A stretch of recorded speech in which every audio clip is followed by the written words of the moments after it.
आज की इस पावन धरा पर बाबा साहब अम्बेडकर के चरणों में नमन। मंच पर विराजमान आज के कार्यक्रम की अध्यक्षता कर रहे श्री शिवचरण गुप्ता जी, सरपंच प्रतिनिधि नीमराना।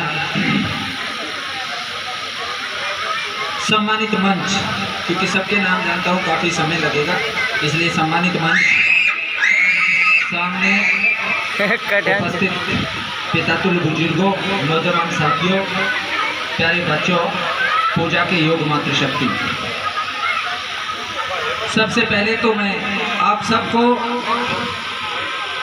131वें जन्मोत्सव की ढेर सारी बधाई और शुभकामनाएं देता हूं और संपूर्ण कमेटी का धन्यवाद और आभार प्रकट करता हूं कि हमें यहाँ बुलाया, हमारा मान सम्मान किया, उसके लिए बहुत बहुत धन्यवाद। साथियों, आज का दिन कोई आम दिन नहीं है। ये भारतीय इतिहास में नहीं, दुनिया के इतिहास में स्वर्णिम अक्षरों में लिखा हुआ दिन है। आप हिंदुस्तानी नहीं, कोलंबिया जैसी यूनिवर्सिटी में बाबा साहब के गुणगान गाए जाते हैं, इनकी जीवनियां पढ़ाई जाती हैं। ये वो शख्सियत हैं जिन्होंने 32 डिग्री हासिल की थी,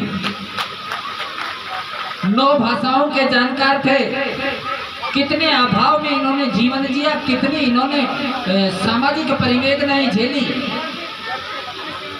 मैं और आप आज स्वतंत्र भारत के में जन्म लेने वाले व्यक्ति उपस्थित हैं यहाँ।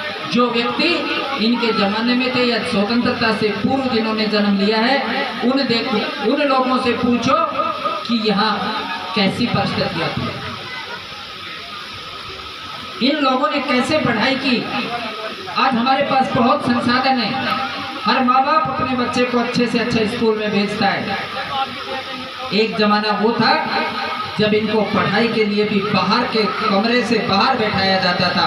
उन विकट परिस्थितियों का सामना करके इस शख्सियत ने 32 डिग्रियां हासिल की। जब देश आजाद हुआ, ये चाहते, अगर इनमें कोई अपने देश के, अपने समाज के प्रति कोई ललक नहीं होती या अपने समाज को या अपने समाज का भला करने की कोई जागृति नहीं लाते, तो ये तो एक प्रोफेसर थे, इकोनॉमिक्स के प्रोफेसर थे, वकालत भी ये कर रहे थे, वकील बन चुके थे। लेकिन इन्होंने देखा कि ये समाज जो दबा कुचला पड़ा हुआ है, मुझे इसका उत्थान करना है, और ये देश की आज़ादी के लड़ाई में कूद गए। और उसके बाद जब देश का संविधान लिखने का या संविधान तैयार करने का समय आया, तो उसमें अग्रणी भूमिका निभाई और प्रारूप समिति के अध्यक्ष बने और 2 वर्ष 11 माह 18 दिन में देश का संविधान बना करके तैयार कर दिया। ये जो पुस्तक आप इनके हाथ में देख रहे हैं, ये किताब नहीं है, ये संविधान है। और संविधान कभी मरा नहीं होता है, जीवित व्यक्ति की तरह हमें गाइडेंस देता रहता है। जिस प्रकार एक जिंदा व्यक्ति, हमारे माँ बाप, हमारे दादा दादी हमें गाइडेंस देते हैं, हमें शिक्षा देते हैं, ऐसे ये व्यक्ति की तरह ये संविधान है। बाबा साहब अपने इस समाज का उत्थान देखना चाहते थे। मैं तो आप सबसे एक विनम्र अपील करूंगा कि अपने बच्चों को इतना पढ़ाएं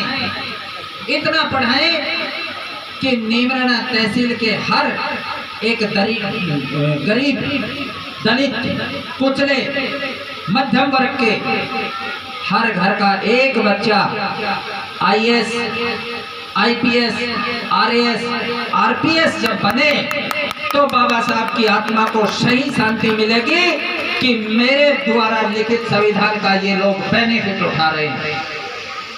हमारे बच्चों को फोन से बहुत दूर रखे, मेरी आपसे विनम्र निवेदन है, मेरी अपील है, आप इनको पढ़ाएं।